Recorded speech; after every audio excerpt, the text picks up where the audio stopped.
আচ্ছা আমরা শুরু করি। পোশাক টোশাকের হিসাব পরে হবে। আচ্ছা আমরা আজকে পড়বো কি, বিজ্ঞানের প্রথম অধ্যায় কোষ এবং কোষের গঠন। ঠিক আছে। আচ্ছা, কোষ সম্বন্ধে সবার একটা সাধারণ ধারণা আছে। কোষ নিয়ে জীববিজ্ঞানের যে সাথে আলোচনা করা হয় এটাকে বলা হয় কি, সাইটোলজি। ঠিক আছে। আচ্ছা, কোষ সম্বন্ধে আমরা খুবই সাধারণ কিছু কথাবার্তা আজকে বলবো। আর পরের দিন থেকে ইনশাআল্লাহ আমরা কোষীয় অঙ্গাণু যেগুলো আছে এগুলো নিয়ে বিস্তারিত ভাবে পড়াশোনা করব, আলোচনা করব। অধ্যায়টা অনেক বড়। তোমাদের এই অধ্যায়ের উপর সব থেকে বেশি লেকচার থাকবে। ইবিজিবি অনেকগুলো টপিক চেষ্টা করবো গুছাই দিতে। মনোযোগটা একটু ধরে রাখতে হবে। শেষ পর্যন্ত থাকলে আশা করি অনেক কিছু শেখা যাবে। আচ্ছা, শুরু করি তোমাদের ধারণা থেকে। বলতো কোষ কাকে বলে? কার কিরকম ধারণা কোষ সম্বন্ধে একটু বলো ভাই, শুনি। প্রাণীর গঠনের একক, দেহ গঠনের একক হচ্ছে কোষ। আচ্ছা, দেহ গঠনের একক কোষ। আর কিছু অ্যাড করবে কেউ? দেহ গঠন মানে ছোটখাটো এসে বললাম। আর কিছু?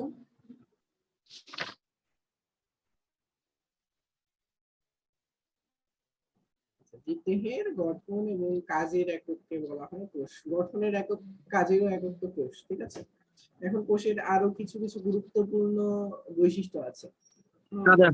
আমরা একটু পরেই দেখবো সেগুলো সম্বন্ধে। আর কোষের যখন সংজ্ঞা দিব তখন এই সব বৈশিষ্ট্যের উপর লক্ষ্য রেখেই আমাদের সংজ্ঞাটা কিন্তু সেট করতে হবে।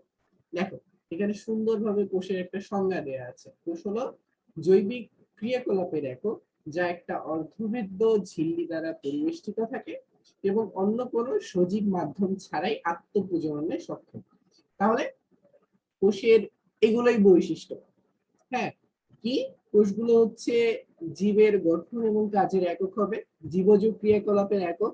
একটা পর্দা দিয়ে বেষ্টিত থাকতে হবে অবশ্যই, অর্ধবেদ্য হবে সেটা, এবং অন্য কোনো সজীব মাধ্যম ছাড়া সে কি নিজের বংশবৃদ্ধিতে বা নিজের প্রজননে সক্ষম হবে। এই তিনটা বৈশিষ্ট্য কোষের সংজ্ঞার মধ্যে থাকতে হবে। এই সংজ্ঞাটা কে দিয়েছে? লুই এবং সিকেভিচ। এই সংজ্ঞাটাকে আদর্শ ধরে আমরা কি সাইটোলজির পড়াশোনা শুরু করি। তাহলে কোষ কি? কোষ হচ্ছে জীবজ ক্রিয়াকলাপের একক, যা একটা অর্ধভেদ্য ঝিল্লি দ্বারা পরিবেষ্টিত থাকে এবং অন্য কোনো সজীব মাধ্যম ছাড়াই আত্মপ্রজননে সক্ষম। ওকে।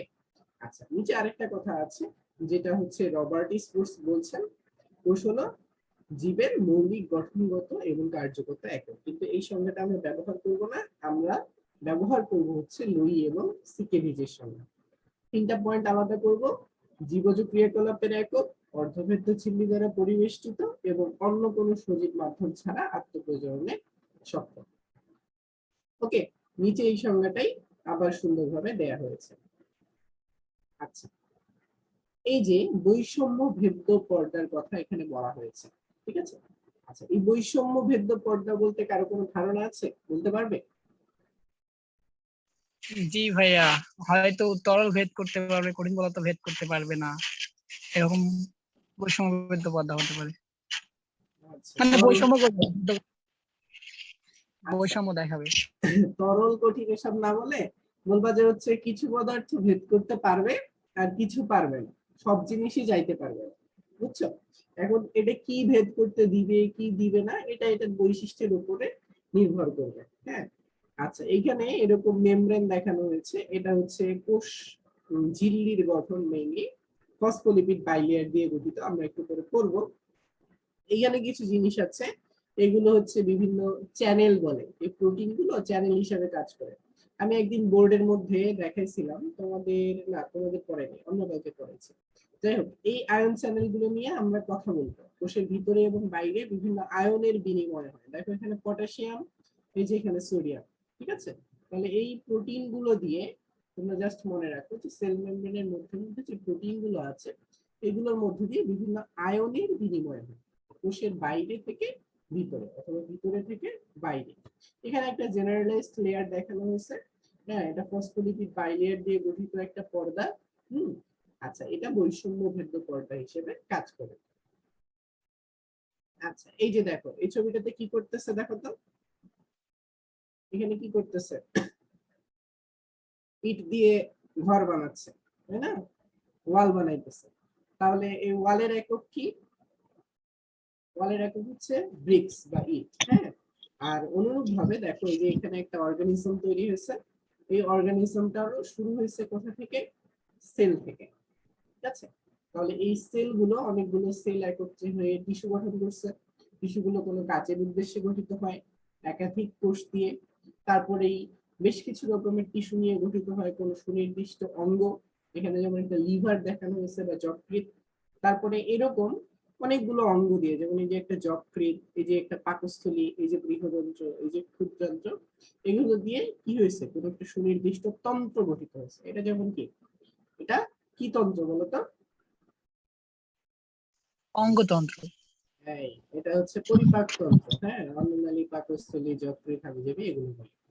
আর এরকম অনেকগুলো সিস্টেম নিয়ে তৈরি হয়েছে এই মানুষ। ঠিক আছে, আচ্ছা এই যে কোট প্যান্ট টাই এগুলো কিন্তু এই তন্ত্রের অন্তর্ভুক্ত না। হ্যাঁ, এগুলো পড়াই দিছে সুন্দরভাবে। আচ্ছা, তাহলে জীবের গঠনগত একক, তার মানে একটা ওয়ালকে ভাঙলে আমরা যেমন ইট, সিমেন্ট, রড এগুলো পাই, অনুরূপ ভাবে একটা অর্গানিজমকে আমরা যদি বিশ্লেষণ করি, সবার আগে আমরা অর্গান পাবো, অর্গান সিস্টেম পাবো বা তন্ত্র পাবো, তারপরে পাবো হচ্ছে অর্গান বা অঙ্গ, সেটাকে বিশ্লেষণ করলে আমরা টিস্যু পাবো, এবং ফাইনালি আমরা কি পাবো? সেল পাবো। আচ্ছা, এই যে জৈবিক ক্রিয়াকলাপের একক দেখানো হচ্ছে আগের স্লাইডে যা দেখেছিলাম তাই। এখানে যেমন বৃদ্ধি হচ্ছে, কেন বৃদ্ধি হচ্ছে? কারণ কি, কোষগুলোর বিভাজন হচ্ছে, চলন সংগঠিত হচ্ছে। হ্যাঁ, পেশি কোষগুলোর মধ্যে কি হচ্ছে? কন্ট্রাকশন বা সংকোচন প্রসারণ হচ্ছে, এই জন্য চলন হচ্ছে। তার মানে কি, সবকিছুই ডিপেন্ড করে কি ওই কোষের উপরে। আচ্ছা, এই যে এখানে বলছে ওই বৈশিষ্ট্য তিনটাই দেখানো হচ্ছে, কোনো সজীব মাধ্যম ছাড়াই নিজের প্রতিরূপ গঠন করতে পারে। এটা দেখাইছে, যাতে তোমাদের মনে থাকে এতটুকু। আচ্ছা, তাহলে এই যে দেখো এখানে বৈশিষ্ট্যগুলো আবার বলছে, বৈষম্যভেদ্য পর্দা দিয়ে আবৃত, জীবের গঠন এর একক, জৈবিক ক্রিয়াকলাপের একক, কোন সজীব মাধ্যম ছাড়াই নিজের প্রতিরূপ গঠন করতে পারে। এগুলো হচ্ছে কোষের বৈশিষ্ট্য। এমসিকিউ এর জন্য খুবই খুবই ইম্পর্টেন্ট। হ্যাঁ, এইগুলো মার্ক করে রাখবা বইয়ের মধ্যে, ওই মার্কার দিয়ে ওই কয়েকটা বৈশিষ্ট্য লিখে 1 2 3 লিখে রাখবা, তাহলে তোমার মাথায় ওই এমসিকিউ এর সেটআপটা হয়ে যাবে, তারপরে এমসিকিউ আসলে আর ভুল করবে না। আচ্ছা, এখানে একটা মজার কাহিনী আছে। এই যে টুপি পরা ভদ্রলোক, এই টুপি পরা ভদ্রলোককে চেনো না? তো আগে দেখছো কখনো? হুক। হুম, রবার্ট হুক নাকি? হ্যাঁ হ্যাঁ, কোষ। Robert Hooke. Hook bro. হ্যাঁ, এটা কিন্তু মাথায় টুপি না, বুঝছো, এটা চুল। ব্রো। আচ্ছা, এই হুক ব্রো, ইস ব্রো বলতেছে। হ্যাঁ, এই তোমার দাদার দাদার বয়স, যে সময় দেখো 1665 সালে। হ্যাঁ, রবার্ট হুক, তিনি রয়্যাল সোসাইটিতে কি করতেন? যন্ত্রপাতির রক্ষণাবেক্ষণ করতেন। ঠিক আছে, তাহলে 1665 সালে রয়্যাল সোসাইটি অফ লন্ডনে তিনি যন্ত্রপাতির রক্ষক হিসেবে নিযুক্ত হন। ঠিক আছে, আচ্ছা এরপরে ইনি কি করেন? এই যে যন্ত্রপাতি নিয়ে টানাটানি করতে হয়, তো ওই তো একটু কৌতূহল ছিল তার মধ্যে। হ্যাঁ, দেখি এটা দিয়ে কি হয়, এটা দিয়ে কি হয়। হ্যাঁ, দেখতে দেখতে ওই যে সে জিনিস নিয়ে আসছে অনুবীক্ষণ যন্ত্রের নিচে, তো অনুবীক্ষণ যন্ত্রের নিচে এরকম একটা কাঠের ছিপি, মানে হচ্ছে পাতলা কাঠ, এটা যখন তিনি দেখেন, তখন দেখেন যে এরকম মৌচাকের খোপের মতো অনেক জিনিস দেখা যাচ্ছে। হ্যাঁ, তো এটা দেখে এনার মনে পড়লো সন্ন্যাসীরা ওই সময় যে থাকতো, তাদের থাকার জন্য যে কামরা দেওয়া হইতো, ঘর, হ্যাঁ এগুলো দেখতে অনেকটা সেরকম ঘরের মতো। ওই জন্য ইনি বললেন যে না, এটা কিছু আবিষ্কার করে ফেলছি। ওই যে তাদের কুঠুরির নাম অনুযায়ী তিনি এটার নাম দেন হচ্ছে সেল। এই সেল মানে কিন্তু হচ্ছে কুঠুরি। কুঠুরি মানে কি? ছোট ঘর। হ্যাঁ, কামরা, ট্রেনের যেমন ছোট ছোট গদি থাকে, লঞ্চে যেরকম থাকে ঠিক সেরকম। মানে এই মৌচাকের মতো এই কাঠামোটা বা এই খুপরি বা কুঠুরি, এ থেকে নাম দেন তিনি সেল। এটার সাথে কিন্তু সেলের কোনো ভিতরের বৈশিষ্ট্যেরই কোনো মিল নাই, এটা জাস্ট একটা কি বলতো, এগুলো কি, এগুলো কি খুপরিগুলো? এগুলো হচ্ছে কোষ প্রাচীর। ঠিক আছে, এগুলো হচ্ছে কোষ প্রাচীর। এই যে সেল হচ্ছে এর ভিতরে মাঝখানে, এটা হচ্ছে কোষ। তাহলে ইনি জাস্ট ওই কোষ প্রাচীর দেখছে, ভিতরের অন্য কিছুই আর দেখতে পারেনি। ঠিক আছে, তো তারপরে ওই যে তিনি শুরুতে দেখছেন, এই জন্য তার সম্মানার্থে তাকে ফাদার অফ সাইটোলজি বা কোষবিদ্যার জনক বলা হয়। বুঝছো? তিনি তার এই পর্যবেক্ষণটা মাইক্রোগ্রাফিয়া গ্রন্থে প্রকাশ করেন। এই বইটার নামও খুব ইম্পর্টেন্ট, আর তাকে ফাদার অফ সাইকোলজি বা কোষবিদ্যার জনক বলা হয়, এটাও খুবই ইম্পর্টেন্ট। আচ্ছা, পরের স্লাইডে দেখো, উনি তো ওই পর্যন্ত দেখে ছাড়ি দিছে। হ্যাঁ, এরপরে লিওয়েনহুক সাহেব, অ্যান্টনি ভন লিওয়েনহুক, তিনি অনেক কাজ করেন, এনার অন্যান্য শাস্ত্রেও অবদান আছে। ফিজিক্সের ক্ষেত্রে ইনি লেন্স নিয়ে কাজ করেন, ঠিক আছে। আচ্ছা, তো ইনি কি করেন, সর্বপ্রথম জীবিত কোষ পর্যবেক্ষণ করেন। এই যে বোল্ড করা যে লেখাটা, এই বোল্ড করা লেখাগুলো একটু দেখিও তোমরা। হ্যাঁ, জীবিত কোষ ইনি প্রথম পর্যবেক্ষণ করেন। উনি তো দেখছিল মৃত কোষ, খুপড়ি খুপড়ি গুলো। আচ্ছা, এছাড়াও তিনি কিছু কাজ করেন, লেন্সের বিবর্ধন ক্ষমতা বাড়িয়ে অনুবীক্ষণ যন্ত্রের উন্নতি সাধন করেন, ব্যাকটেরিয়া, প্রোটোজোয়া, শৈবাল, রক্তকণিকা, শুক্রাণু আবিষ্কার করেন, পতঙ্গের জীবনচক্র ব্যাখ্যা করেন।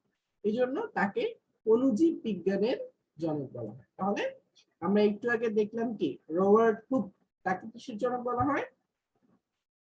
কিসের জনক বলা হয় রবার্ট হুককে?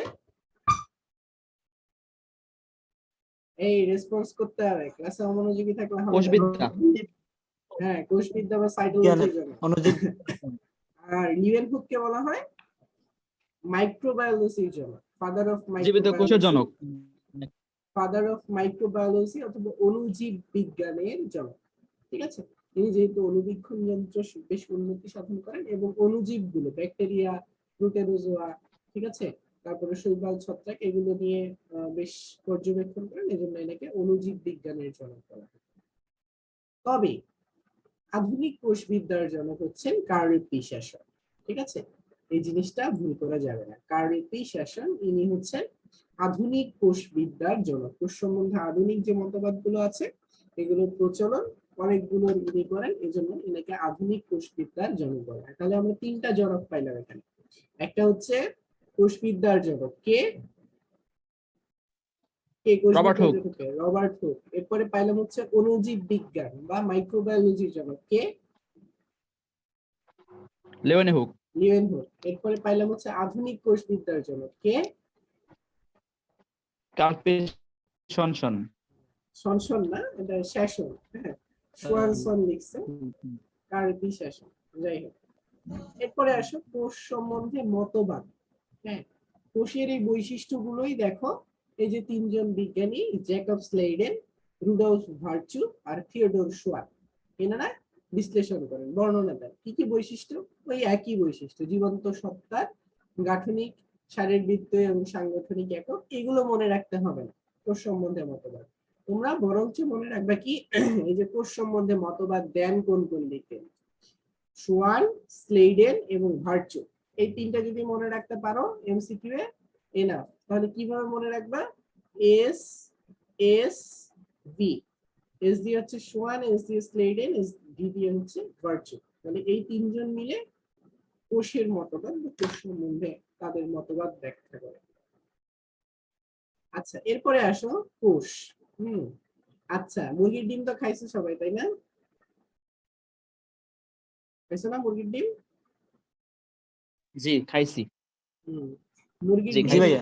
হ্যাঁ, মুরগির ডিম কতগুলা কোষ থাকে বলতো? কত বড় একটা ডিমের মধ্যে কতগুলো কোষ থাকে?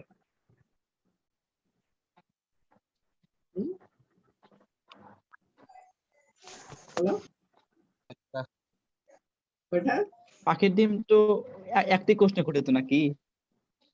উট পাখির ডিম তো সবচেয়ে বড় কোষ ভাইয়া না? আচ্ছা, সন্দেহ আছে নাকি? এটা হচ্ছে ডিম। হ্যাঁ, ডিম তো একটা কোষ। আমরা কি জানি, প্রাণীর জীবন শুরু হয় হচ্ছে ডিম্বাণু শুক্রাণুর মিলনে। তো এদের পুরোটা ডিম মিলেই একটা কোষ, ঠিক আছে। যত বড়ই ডিম হোক না কেন, ডিম কি একটাই কোষ, ঠিক আছে।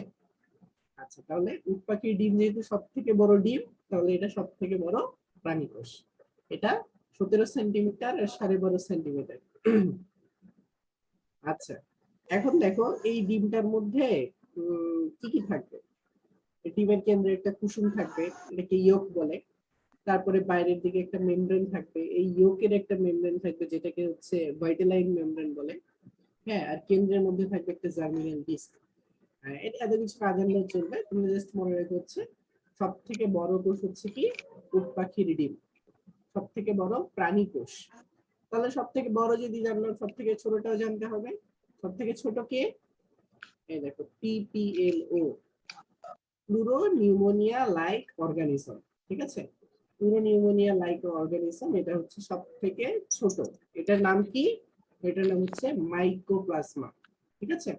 আচ্ছা, এইখানে দেয়া আছে কিছু কোষের সাইজ। এই জিনিসটা রসায়নে তোমরা পড়বা একটা অধ্যায় পড়ার সময়। টিপিক্যাল ব্যাকটেরিয়া গুলো, সাধারণত ব্যাকটেরিয়া 1 থেকে 2 মাইক্রোমিটার হয় ডায়ামিটারে। এই যে PPLO, এটা 0.1 মাইক্রোমিটার মাত্র। ঠিক আছে, তাহলে এটা সব থেকে ছোট প্রাণী কোষ। ভাইরাস গুলো 0.02 থেকে 2 মাইক্রোমিটার পর্যন্ত হতে পারে, 0.2 মাইক্রোমিটার। আর একটা টিপিক্যাল ইউক্যারিওটিক সেল মানে হচ্ছে প্রকৃত কোষ 10 থেকে 20 মাইক্রোমিটার পর্যন্ত হয়। এটা একটু পারলে মনে রাখিও। আর এই যে PPLO, এটা 0.1 মাইক্রোমিটার। এই দুটো একটু মনে রাখতে পারলে রাখি। আচ্ছা, আর মানব দেহের মধ্যে সব থেকে লম্বা কোষ হচ্ছে মোটর নিউরন। নিউরন কি বলতো? নিউরন স্নায়ু। স্নায়ুর কাজ কি? উদ্দীপনা বহন করা। উদ্দীপনা গ্রহণ করা। গ্রহণ করা, উদ্দীপনা পরিবহন করা, উদ্দীপনা প্রসেসিং করা, উদ্দীপনা পাঠানো, উদ্দীপনা দেওয়া কাজ করার জন্য সবকিছুই কি কার কাজ? স্নায়ুর কাজ। ঠিক আছে। আমাদের এই মস্তিষ্ক যে আছে, মস্তিষ্ক কি? মস্তিষ্ক অসংখ্য স্নায়ুর সমন্বয়েই গঠিত। ঠিক আছে। তাহলে এই যে স্নায়ুতন্ত্রের গঠন এবং কাজের একককে বলা হয় কি? নিউরন। ঠিক আছে। এই নিউরনও কিন্তু অন্য কিছু না, এই নিউরনও কিন্তু কোষ। ঠিক আছে, সবই হচ্ছে কোষ। জীবদেহে কোষের বাইরে কিছুই নাই। বিভিন্ন জায়গার কোষকে আমরা আবার আদর করে বিভিন্ন নামে ডাকি। যেমন স্নায়ুতন্ত্রের গঠনগত একককে আমরা কি বলি? নিউরন বলি। এই নিউরনও একটা কোষ। এরপরে বৃক্ক, কিডনি। হ্যাঁ, কিডনির গঠন এবং কাজের একক কি বলতো? নেফ্রন। হ্যাঁ, নেফ্রন। তাহলে নেফ্রন কি? নেফ্রনও একটা কোষ। ঠিক আছে। এই যে RBC, WBC, প্লেটলেট, এগুলো সবগুলোই কি? সবগুলোই এক একটা কোষ। অ্যাস্ট্রোসাইট, অলিগোডেন্ড্রোসাইট, মাইক্রোগ্লিয়া, অ্যাপেন্ডাইমা, যাই বলো, সব হচ্ছে কোষ জীবদেহের মধ্যে। তো আমরা জায়গা বিশেষে এদের বিভিন্ন নামে ডাকি। তো এই যে নিউরন, এই নিউরন আবার দুই রকমের হয়, একটা হচ্ছে মোটর, একটা হচ্ছে সেন্সরি। মোটর কি বলতো? মোটর মানে কি? মোটর মানে হচ্ছে চেষ্টীয়। হ্যাঁ, চেষ্টীয়। চেষ্টীয় কি? এরা ওই যে মস্তিষ্ক থেকে যে সংবেদটা পাঠায় কাজ করার জন্য, সেটা নিয়ে আসে। ঠিক আছে। আর কেউ আছে সংবেদ নিয়ে যায়, সেগুলোকে বলা হয় কি? সংবেদী। ঠিক আছে।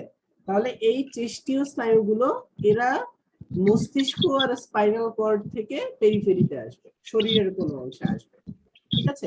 তাহলে এই যে মোটর নিউরন, যেটা থাকে হচ্ছে যে স্পাইনাল কর্ডের গোড়া থেকে একেবারে পায়ের পাতা পর্যন্ত। হ্যাঁ, তাহলে চিন্তা করো, তোমার কোমরের ওখান থেকে পায়ের পাতা পর্যন্ত কত লম্বা জায়গা? এটা হচ্ছে 1.37 মিটার প্রায় লম্বা হয়। এটা মানব দেহের সব থেকে লম্বা কোষ। এটা কি? Motor neuron. ঠিক আছে।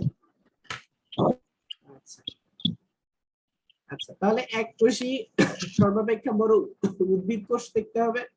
এই যে প্রাণী কোষ দেখলাম, এটা হচ্ছে কি? অ্যাসিটাবুলারিয়া নামক একটা শৈবাল। এই দেখো কত বড় এক কোষী শৈবাল, কেন্দ্রের মধ্যে নিউক্লিয়াস আছে। ঠিক আছে। আচ্ছা, এবার আসো কোষের ক্লাসিফিকেশন দেখতে হবে। এই যে কোষ দেখলাম আমরা, এই কোষটাকে আমরা ভাগ করতে পারি কিনা। দেখো, নিউক্লিয়াসের উপর ভিত্তি করে আমরা কোষকে দুই ভাগে ভাগ করি। হ্যাঁ, তোমরা ক্লাসিফিকেশন মনে রাখবা ঠিকই, কিন্তু দেখা যাবে কিসের উপর ভিত্তি করে সেটা ভুলে গেছে। নিউক্লিয়াসের উপর ভিত্তি করে আমরা একে দুই ভাগে ভাগ করি। এই মিউট করো তো, যে আনমিউট করে আছে। আচ্ছা, এই নিউক্লিয়াসটা কি? এই যে কেন্দ্রের মধ্যে একটা কোষের সেন্টারে যে গোলাকার বস্তুটা থাকে, এটাকে আমরা বলেছি নিউক্লিয়াস। কোষের প্রাণ কেন্দ্র, কোষের সেন্টার। ঠিক আছে। আচ্ছা, এই নিউক্লিয়াসটা এখানে যেমন এত সুন্দরভাবে গোল করে দেয়া আছে, দেখো 4টা অংশ। এর বাইরের দিকে নিউক্লিয়ার মেমব্রেন, তারপরে নিউক্লিওপ্লাজম, এই যে এখানে ভারী অংশটা নিউক্লিওলাস। হ্যাঁ, তারপরে এখানে ক্রোমাটিন তন্তু থাকে সুতার মতো। হ্যাঁ, আচ্ছা, মিউট করে ওয়ালাইকুম আসসালাম, ক্লাসে থাকো। তাহলে এত সুন্দরভাবে গোছানো এই নিউক্লিয়াসটা কিন্তু দেখো উপরের এখানে নাই। ঠিক আছে। তাহলে এই যে সুন্দরভাবে সাজানো গোছানো এই নিউক্লিয়াসটা, এইটা পাওয়া যায় প্রকৃত কোষী প্রাণীগুলোর ক্ষেত্রে। তাহলে প্রকৃত কোষী আমরা কাদের বলবো? প্রকৃত মানে কি? আসল, ভালো, সুন্দর। তাহলে প্রকৃত কোষী কারা? যাদের ক্ষেত্রে এই নিউক্লিয়াসটা সুগঠিত থাকে। তাহলে নিউক্লিয়াস যাদের সুগঠিত, নিউক্লিয়াস সুগঠিত, সুগঠিত, এদের আমরা বলতেছি প্রকৃত কোষী। এই যে ইউ এখানে আছে, ইউ, এই ইউ মানে হচ্ছে কি? গুড বা ভালো। আমি তোমাদের বলছিলাম না যে বায়োলজির একটি ডিকশনারি বানাবা, বইয়ের মধ্যে না হলে এটা খাতার মধ্যে লেখা শুরু করবা, যে শব্দগুলোর আমি মানে বলি সেগুলো। এই ইউ হচ্ছে গুড বা ভালো। এই যে ক্যারি অন শব্দটা, ক্যারি অন, ক্যারি অন মানে হচ্ছে নিউক্লিয়াস। ঠিক আছে, এই নিউক্লিয়াসের বিভাজনকে বলা হয় কি? ক্যারিওকাইনেসিস। ঠিক আছে, আচ্ছা, তাহলে এই যে ক্যারিয়ন শব্দটা, এটার মানে হচ্ছে নিউক্লিয়াস। তাহলে ইউ মানে ভালো, ক্যারিয়ন মানে নিউক্লিয়াস। তাহলে ভালো নিউক্লিয়াস যাদের, মানে নিউক্লিয়াসটা যাদের সুগঠিত, তাদেরকে আমরা কি বলি? ইউক্যারিওটিক। আর এই যে প্রো, এই যে প্রো, প্রো শব্দটার অর্থ হচ্ছে আদি, PRO, প্রো, প্রো মানে হচ্ছে আদি।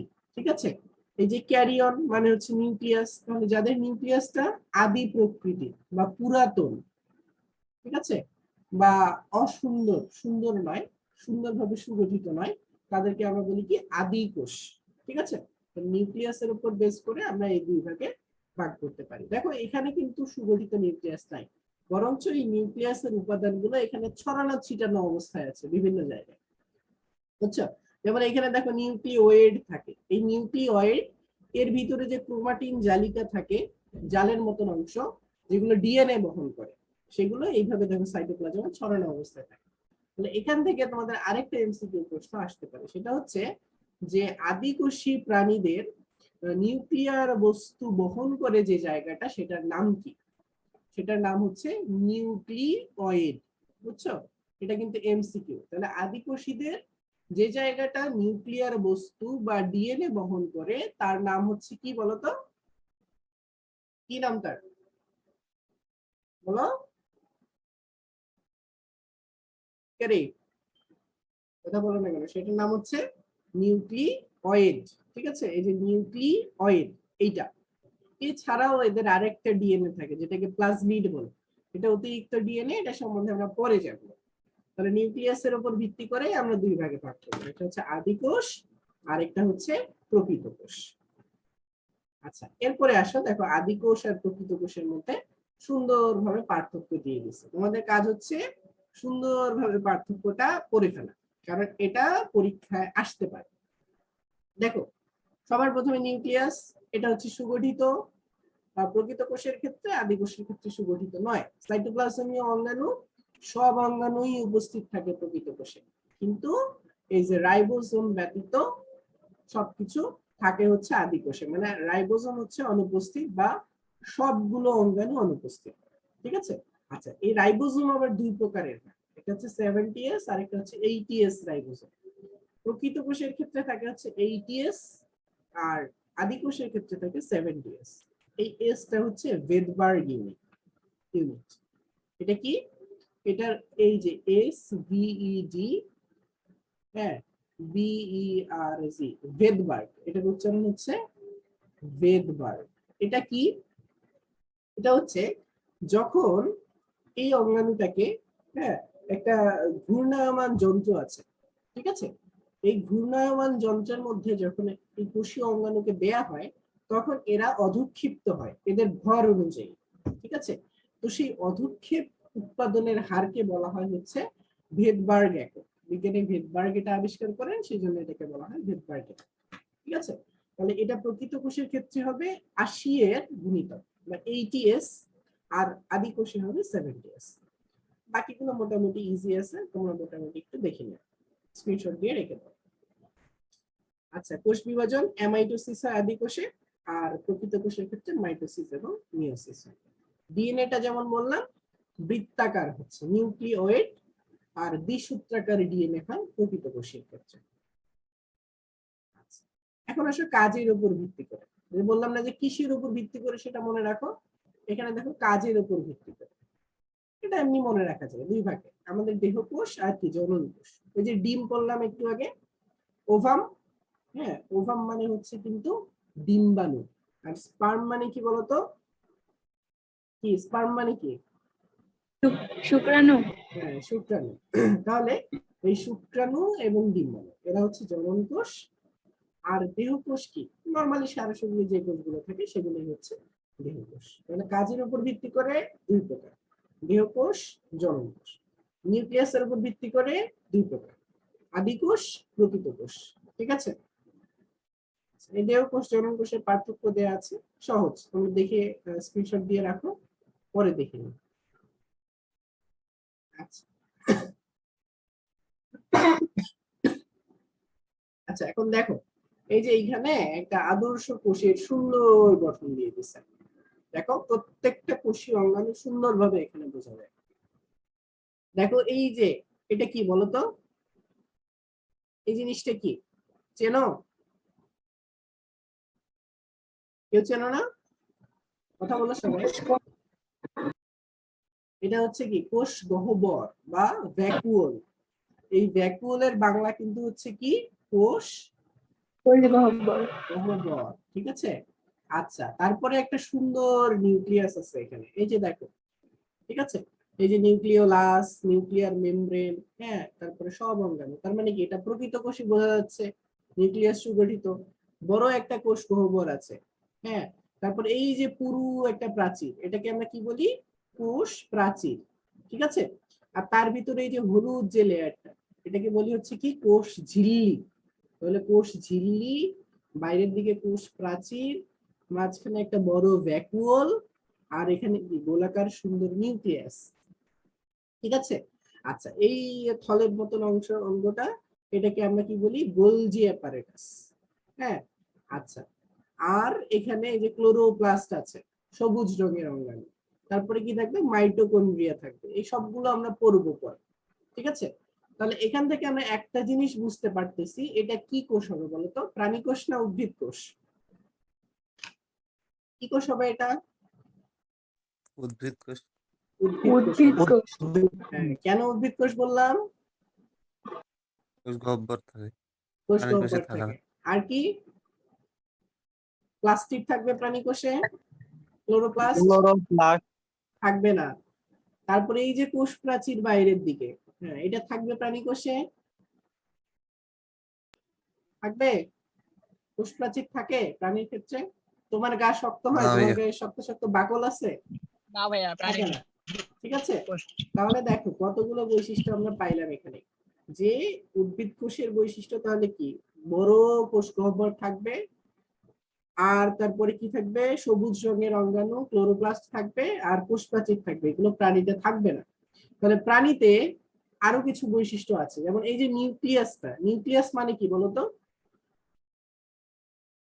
নিউক্লিয়াস মানে কি, প্রাণ কেন্দ্র বা কেন্দ্র। তার মানে বোঝা যাচ্ছে নিউক্লিয়াসটা থাকার কথা কোন জায়গায়, সেন্টারের মধ্যে বা কেন্দ্রের মধ্যে। ঠিক আছে, দেখো প্রাণী কোষে কিন্তু কেন্দ্রের মধ্যেই থাকে নিউক্লিয়াস। এই যে দেখো নিউক্লিয়াস সেন্ট্রালি প্লেসড, এটা একটা প্রাণী কোষের চিত্র। ঠিক আছে, তাহলে উদ্ভিদ কোষে এটা কিন্তু কেন্দ্রের মধ্যে থাকে না। কেন থাকে না? তার কারণে এদের এই যে তোমার ভ্যাকুওল বা কোষ গহ্বরটা অনেক বড় হয়। এটা বড় হওয়ার কারণে এই নিউক্লিয়াসটাকে ঠেলে দেয় একদিকে। ঠিক আছে, এই জন্য একদিকে চেপে থাকে উদ্ভিদ কোষের ক্ষেত্রে, এটা কিন্তু প্রাণীর ক্ষেত্রে থাকবে। কাজেই আমরা 3-4টা গুরুত্বপূর্ণ বৈশিষ্ট্য পাইলাম, আশা করি পরীক্ষা আসলে আমরা সুন্দরভাবে লিখতে পারবো। এরপরে আসো, এই কোষটাকে যদি আমরা বিশ্লেষণ করি, তাহলে আমরা দুই রকমের জিনিস পাই। একটা হচ্ছে কোষ প্রাচীর বাইরের দিকে, আর ভিতরের দিকে সমুদয় বস্তুটাকে আমরা বলি প্রোটোপ্লাস্ট। এই টার্মগুলো একটু মনোযোগ দিয়ে শোনো, এই চারটাতে বইয়ের সংজ্ঞাগুলো ক্লিয়ার হয়ে যাবে। তাছাড়া যদি বই এলোমেলো সংজ্ঞা পড়তে চাও, ক নম্বরের সংজ্ঞা লেখার সময় ভুলাই যাবে। What is protoplast, what is protoplasm, what is plasma membrane, what is cytoplasm. ঠিক আছে, তাহলে প্রোটোপ্লাস্ট, প্রোটোপ্লাজম, সাইটোপ্লাজম, এই সবগুলোর মধ্যে যাতে কখনো ভুল না হয় সেই জন্য এই চারটা পড়বা।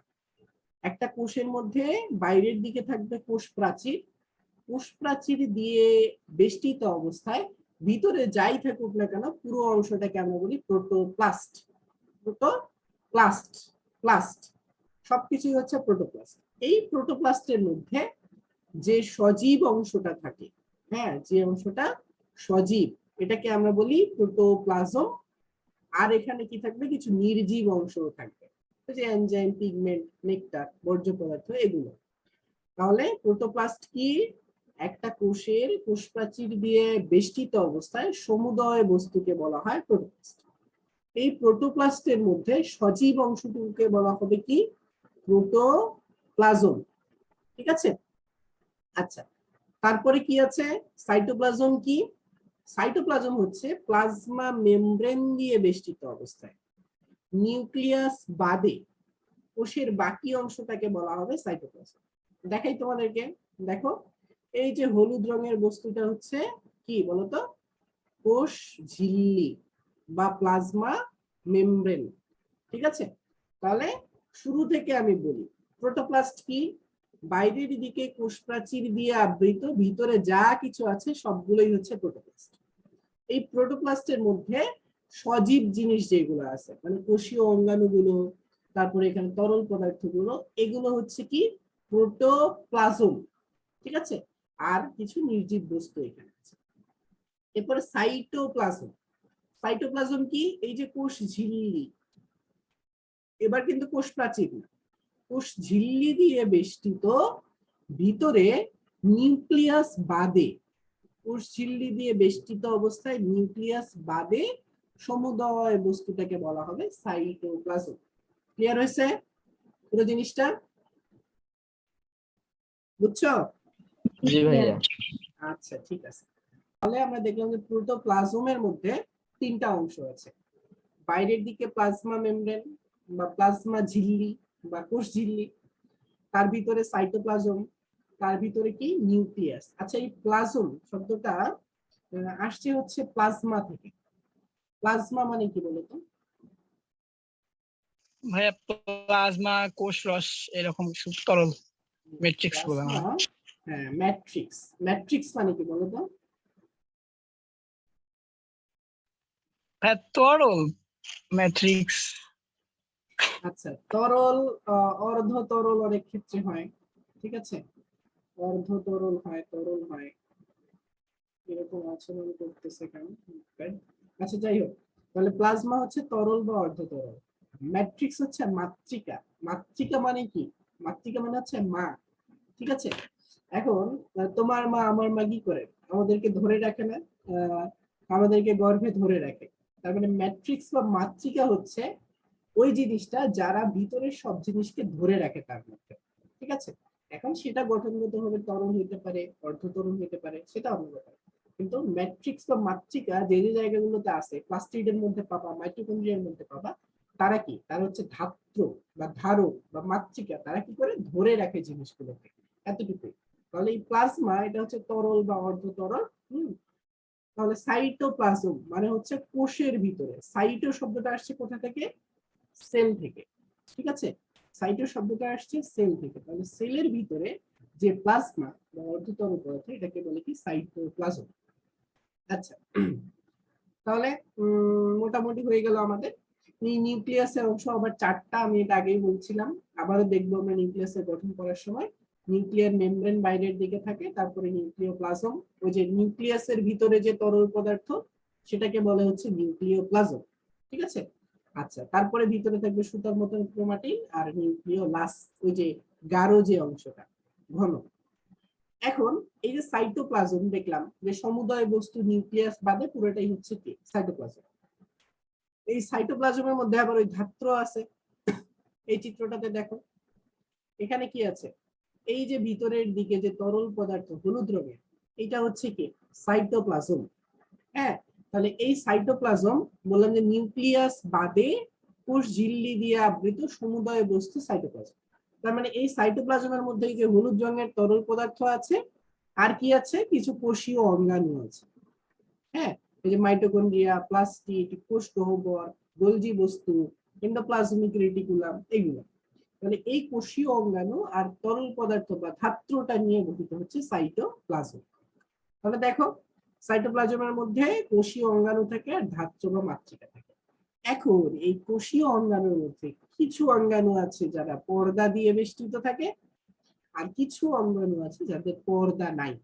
এখন কথা হচ্ছে এই জায়গাটা থেকে আমাদের এমসিকিউ হয়, ঠিক আছে? এখন এই জায়গাটা থেকে এমসিকিউ আসলে আমরা তাহলে কিভাবে সলভ করব? নিম্নের কোন অঙ্গাণুটি পর্দা বেষ্টিত অথবা নিম্নের কোন অঙ্গাণুটি পর্দা বেষ্টিত নয়, ঠিক আছে? তাহলে এটা একটু মনে রাখতে হবে। কিভাবে মনে রাখবো? আমরা যে কোনো একটা মনে রাখবো। পর্দাহীন অঙ্গাণুগুলো যদি আমরা মনে রাখতে পারি তাহলে এমসিকিউ দেখলে এমনিতেই বুঝবো যে কোন অঙ্গাণু পর্দা যুক্ত নয়, ঠিক আছে? বা কোনটার পর্দা আছে কোনটা নেই। এখানে যেহেতু কম আছে এই কয়েকটা মনে রাখবো।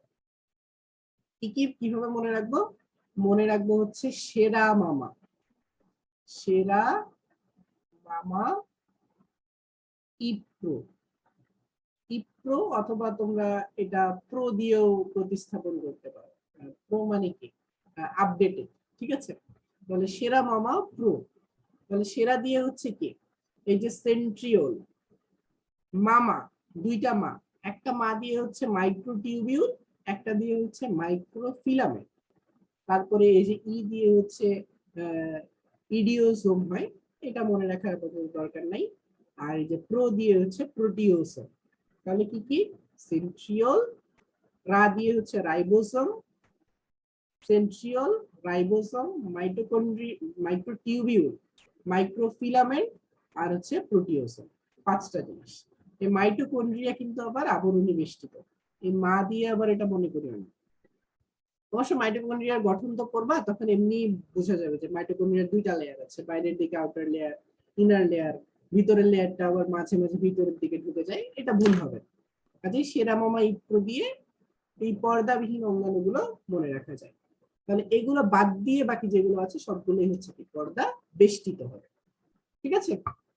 আচ্ছা, তাহলে এইটা তোমরা করে ফেলবা। এটা থেকে আমি পরের দিন প্রশ্ন করবো অপশন দিয়ে, নিচের কোনটা বলো তো নয়, তখন অ্যান্সার দিতে হবে সবাইকে, ঠিক আছে? আচ্ছা, এখন এই নির্জীব বস্তুগুলো, এগুলো অনেক সময় আসে। এই নির্জীব বস্তু মানে কি? যেগুলোর জীবন নাই, ঠিক আছে? এই নির্জীব বস্তুগুলোর মধ্যে নিঃসৃত পদার্থ আছে, সঞ্চিত পদার্থ আছে, বর্জ্য পদার্থ আছে। সঞ্চিত মানে কি? যাদেরকে জমা করে রাখে। এখন কাদের জমা করে রাখবে? অবশ্যই খাদ্য উপাদানগুলো। কি সেগুলো? এই যে কার্বোহাইড্রেট, প্রোটিন, লিপিড। তোমরা চাইলে মনে রাখতে পারো হচ্ছে সিপিএল দিয়ে। সিপিএল কি বলতো? গেইলের বাড়িতে যে প্রিমিয়ার লিগ হয়, ঠিক আছে? Caribbean premier league. তাহলে কার্বোহাইড্রেট, প্রোটিন, লিপিড এগুলো হচ্ছে সঞ্চিত, ঠিক আছে? মিশ্রিত পদার্থ, মিশ্রিত পদার্থ মনে রাখতে পারো হচ্ছে হরপেন দিয়ে, হাইপেন না দিয়ে হরপেন, হরপেন। তাহলে হর দিয়ে হচ্ছে হরমোন, তারপরে পি দিয়ে হচ্ছে পিগমেন্ট, ই দিয়ে হচ্ছে এনজাইম, আর এন দিয়ে হচ্ছে নেকটার। এখানে ইয়াটা নাই, তোমরা এটা বইয়ে দেখবা, বইয়ে থাকতে পারে, না থাকলে এটা বইয়ে লিখে ফেলবা, নেকটার। তাহলে কি কি মিশ্রিত পদার্থ? হরপেন, হরমোন, এনজাইম, পিগমেন্ট আর হচ্ছে নেকটার। মিশ্রিত পদার্থ কি কি বললাম? বলো একবার আমার সাথে, কি কি আছে? Hormone, hormone, hormone, Pigment? Enzyme, pigment, ঠিক আছে? হরমোন। আর সঞ্চিত পদার্থ কি? সঞ্চিত পদার্থ হচ্ছে সিপিএল, কার্বোহাইড্রেট, প্রোটিন, লিপিড। আর বর্জ্য পদার্থ কি? একবার রিডিং দিবা। এই দুইটা বাদে অপশনে যা দেখবা সেটাই হচ্ছে কি? বর্জ্য পদার্থ, ঠিক আছে? তাহলে এটা এটা এগুলো অ্যাডমিশনের ট্রিক্স। তোমাদের বেশি আসার চান্স এখান থেকে পর্দা বেষ্টিত আর পর্দা বেশি একাডেমিকের জন্য। আর এগুলো অ্যাডমিশনের জন্য একটু পেঁচা, এগুলো বেশি ভিতরের প্রশ্ন। আচ্ছা, তাহলে দেখো এখানে এনিমেল সেল, প্রাণী কোষ আর উদ্ভিদ কোষের পার্থক্য দেখানো হয়েছে। আমি পার্থক্য তোমাদের আগে বলে দিছি, তোমরা এটা দেখেও করতে পারো। স্ক্রিনশট দিয়ে রেখে দাও, পরে নিজে নিজে দেখে নিও। আচ্ছা, পরের স্লাইড। এইখানে দেখো সুন্দর ভাবে দিছে যে উদ্ভিদ কোষে কোন কোন অঙ্গাণু থাকে, প্রাণী কোষে কোন কোন অঙ্গাণু থাকে, আর উভয়ের মধ্যে কারা কারা থাকে। হ্যাঁ, এটা কি বলতো? এটা সেটের মতো না? ভেন চিত্র বলে না? ভেন চিত্র। ভেন চিত্র দিয়ে দিছে। হ্যাঁ, মানে এটা কি, এটা হচ্ছে কমন ইন্টারসেকশন সেট। হ্যাঁ, এটা যদি এ সেট হয়, এটা যদি বি সেট হয়, তাহলে এইটা সেট কি হবে বলতো? একটু ম্যাথ করাই দেই। এ এ ভাই ইন্টারসেকশন আপনি বি। এসএসসি ম্যাথও পড়ায়েন। এ ইন্টারসেকশন বি, ঠিক আছে। আচ্ছা, তাহলে সার্বিক সেট যদি বলি ইউ ইজ ইকুয়াল টু কি তাহলে ভাই হবে? A A union B, A union B, union B. ঠিক আছে। এ ইউনিয়ন বি এর সূত্র কি?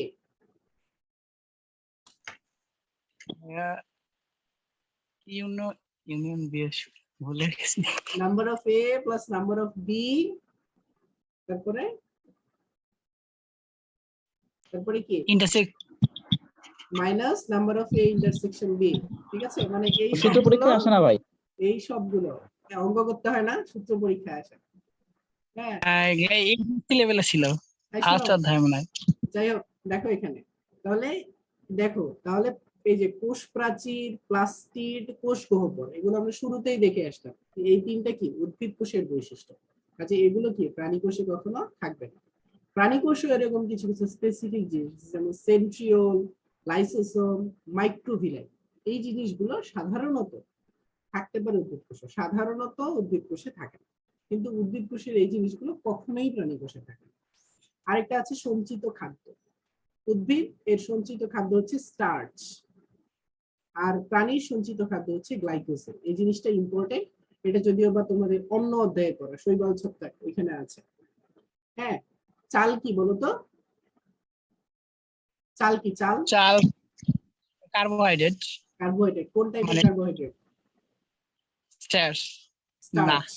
স্টার্চ, চাল হচ্ছে স্টার্চ। স্টার্চ হচ্ছে জটিল শর্করা।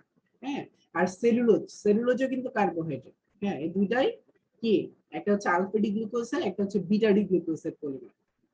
এগুলো আমরা কোর্স কিন্তু এখন নাই তোমাদের, ডিসকাউন্টের উপর দিয়ে পাস করে যাওয়া, হায়ার এডুকেশনের সময় বুঝবা মজা কি অবস্থা। আচ্ছা, তাহলে এখানে দেখো, এগুলো হচ্ছে কমন মাইটোকন্ড্রিয়া, গোলজি বস্তু, কোষ ঝিল্লি, রাইবোসোম, নিউক্লিয়াস, এন্ডোপ্লাজমিক রেটিকুলাম। উদ্ভিদ কোষেও থাকবে, প্রাণী কোষেও থাকবে। তোমরা কি মনে রাখবা? এই যে বামের তিনটা মনে রাখবা আর ডানের তিনটা মনে রাখবা, তাহলে কোনটা উদ্ভিদ কোষের বৈশিষ্ট্য, কোনটা প্রাণী কোষের বৈশিষ্ট্য, তাহলে সহজেই মনে রাখতে পারবে। আচ্ছা, এবার আসো কোষ প্রাচীর থেকে একটু শুরু করি। বেশি লেন্দি হয়ে যাচ্ছে, এই অধ্যায়ের উপর 5টা লেকচার আমি রাখছি, তারপরেও শেষ হবে কিনা আল্লাহ ভালো জানে। কোষ প্রাচীর আবিষ্কার করেন হচ্ছে রবার্ট হুক, আমরা এটা দেখেছি হ্যাঁ শুরুতে, এখন আর দেখবো না, ইতিহাসে আমরা পড়ে ফেলছি। এখন এই কোষ প্রাচীরটা কিভাবে গঠিত হয় এটা একটু আমাদের পড়তে হবে। যে কোষ প্রাচীর উদ্ভিদ কোষের বৈশিষ্ট্য, এটা উদ্ভিদ কোষের কোষ প্রাচীর মূলত হয় সেলুলোজ নির্মিত। এটা খুবই খুবই খুবই ইম্পর্টেন্ট, সেলুলোজ নির্মিত কোষ প্রাচীর। আচ্ছা, এখন তোমরা আমাকে বলতে পারবা উদ্ভিদ ছাড়া আর কোথাও থাকে কি কোষ প্রাচীর? বলতে পারবা? ভাইয়া ব্যাকটেরিয়া ব্যাকটেরিয়ায় কোষ প্রাচীর থাকে, লেখা আছে। আচ্ছা, আর কিছু? আর কিছু? এ সবাই বলো না কেন, একজন দুইজন রেসপন্স করলে হবে? তোমাদের পরীক্ষা দিতে হবে না? আর কি আছে? এই যে ছত্রাক, এই দুটো জিনিস খুবই খুবই ইম্পর্টেন্ট, এগুলো বারবার পরীক্ষায় আসে। হ্যাঁ, ব্যাকটেরিয়ার কোষ প্রাচীর আছে, ছত্রাকের কোষ প্রাচীর আছে, এবং এই দুইটার মধ্যে পার্থক্য আছে। আবার ব্যাকটেরিয়ার কোষ প্রাচীর এটা মিউরিন নির্মিত, এটা মেডিকেল অ্যাডমিশন টেস্টের একটা কোশ্চেন, ঠিক আছে। আর ছত্রাকের কোষ প্রাচীর কাইটিন নির্মিত, এটাও আসছিল মেডিকেল অ্যাডমিশন টেস্টে। কাজে বুঝতেই পারতেছো তোমরা এই যে এই জায়গাটা কতটা ইম্পর্টেন্ট, ঠিক আছে। ব্যাকটেরিয়ার কোষ প্রাচীর হচ্ছে মিউরিন নির্মিত। মিউরিন কি?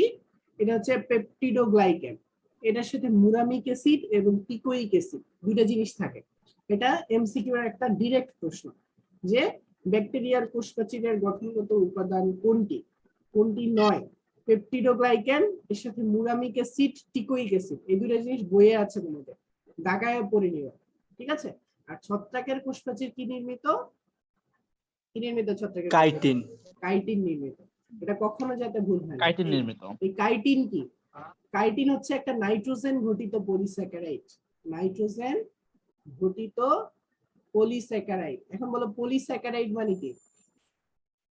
পলিস্যাকারাইড। পলিস্যাকারাইড মানে কি? স্যাকারাইড মানে হচ্ছে শর্করা, ঠিক আছে? পলিস্যাকারাইড মানে হচ্ছে একটা জটিল শর্করা। আর এই যে ব্যাকটেরিয়ার কোষপ্রাচীর যে মিউরিন, হ্যাঁ, পেপটিডোগ্লাইকেন, এটাও কিন্তু কার্বোহাইড্রেট টাইপের, ঠিক আছে, পলিস্যাকারাইড। কিন্তু একটা জিনিস একটু ব্যতিক্রম আছে তোমাদের বইয়ে, সেটা হচ্ছে তোমার পতঙ্গের কোষপ্রাচীর। হ্যাঁ, পতঙ্গের কোষপ্রাচীরও কিন্তু হচ্ছে কাইটিন নির্মিত। এই ছত্রাক, এখানে তোমরা লিখে দাও পতঙ্গ।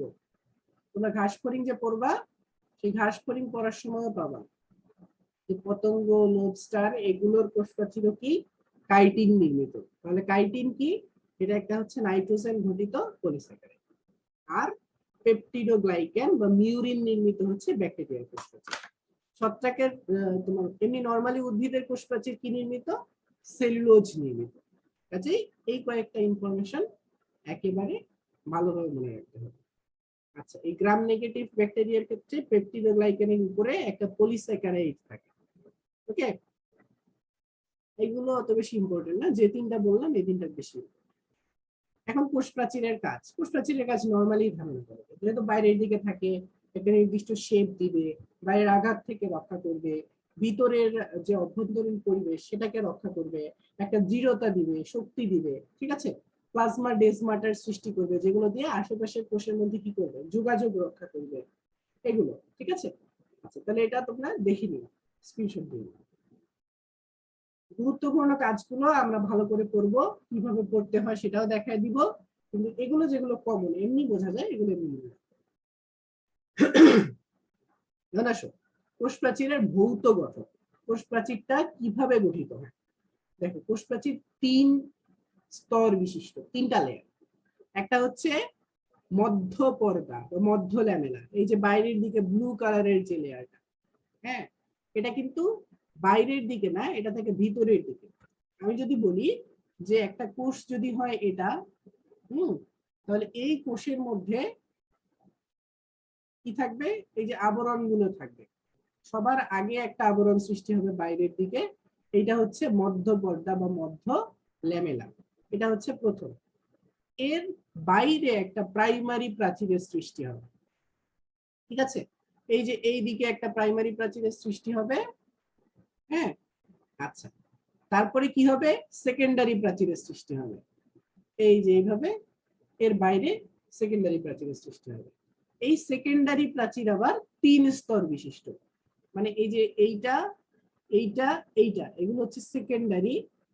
আর সবার আগে যেটা গঠিত হয় এটা হচ্ছে কি মধ্য পর্দা, তারপরে প্রাইমারি, তারপরে হচ্ছে সেকেন্ডারি, বুঝছো? তাহলে তিন স্তর বিশিষ্ট হচ্ছে কোষপ্রাচীরের গঠন।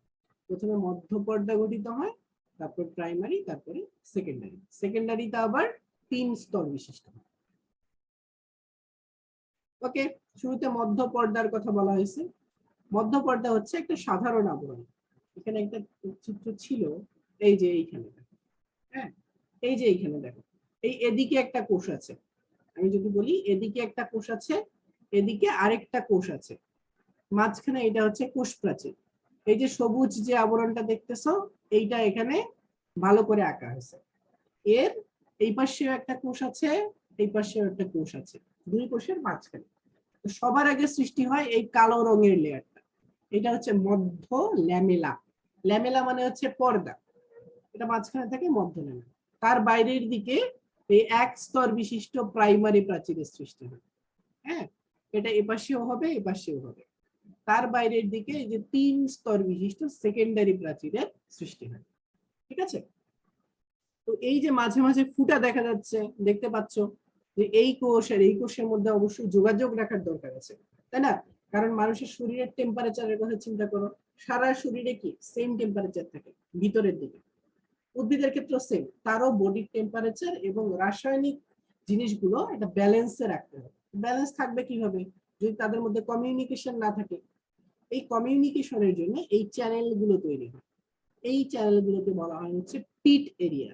হ্যাঁ, কিভাবে তৈরি হয়, এই যে একটা প্রাচীর বা কোষ প্রাচীর, এই আরেকটা প্রাচীর যখন তারা পরস্পরের মুখোমুখি আসে, তখন তাদের মধ্যে এখানে একটা পিট তৈরি হয়। পিট মানে হচ্ছে ছোট চির বা ছিদ্র। এই পিটের মধ্যে শুধুমাত্র মধ্য ল্যামেলা থাকে, প্রাইমারি সেকেন্ডারি প্রাচীর থাকে না। এটা দিয়ে কি করতে পারে, তারা যোগাযোগ করতে পারে একে অপরের সাথে। ঠিক আছে? আচ্ছা, তাহলে এই যে নালীগুলো দিয়ে তারা পাশের কোষের সাথে যোগাযোগ করতেছে, এগুলোর নাম কি? প্লাজমা ডেজমাটা। প্লাজমা ডেজমাটা। প্লাজমা মানে হচ্ছে কি, যে ভিতরের তরল পদার্থ, ডেজমাটা হচ্ছে যে ছিদ্রগুলো দিয়ে যোগাযোগ করতেছে। তাহলে প্লাজমা ডেজমাটা কি? আণুবীক্ষণিক নালী, যেগুলো দিয়ে পাশাপাশি কোষের মধ্যে যোগাযোগ রক্ষা করে। আর পিট এরিয়া কি? এটি হলো প্রাচীরের সব থেকে পাতলা এলাকা, যেখানে কূপ দুটির মাঝখানে মধ্য পর্দা থাকে। একে বলা হয় হচ্ছে পিট মেমব্রেন বা মধ্য পর্দা। আচ্ছা, তাহলে মোটামুটি আমাদের হয়ে গেছে। আচ্ছা, তাহলে এখানে ইনফরমেশন গুলো দেয়া আছে, তোমরা একটু দেখে নিও। তাহলে এটা কিভাবে গঠিত হয়, এই জিনিসটা একটু মনে রাখতে হবে, যে সাইটোপ্লাজম থেকে আসা ফ্রাগমোপ্লাস্ট এবং গোলজি বডি থেকে আসা পেকটিন জাতীয় ভেসিকল। তাহলে ফ্রাগমোপ্লাস্ট এবং পেকটিন জাতীয় ভেসিকল। ভেসিকল কি? ওই যে কোষের মধ্যে গোলজি বডির সামনে যে ছোট ছোট আমরা যে থলের মতো জিনিস পাইছিলাম, বলের মতো, ওগুলোকে বলা হয় হচ্ছে ভেসিকল।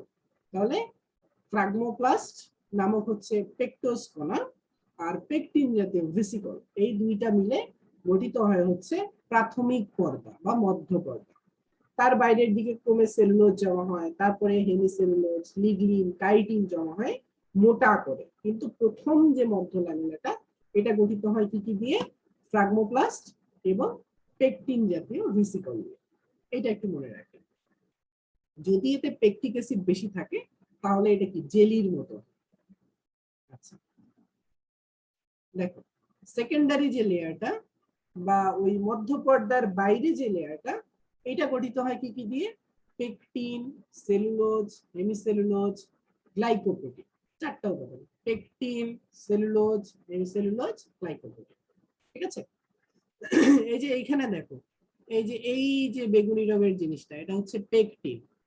এই যে চেইন গুলো, এগুলো হচ্ছে সেলুলোজ।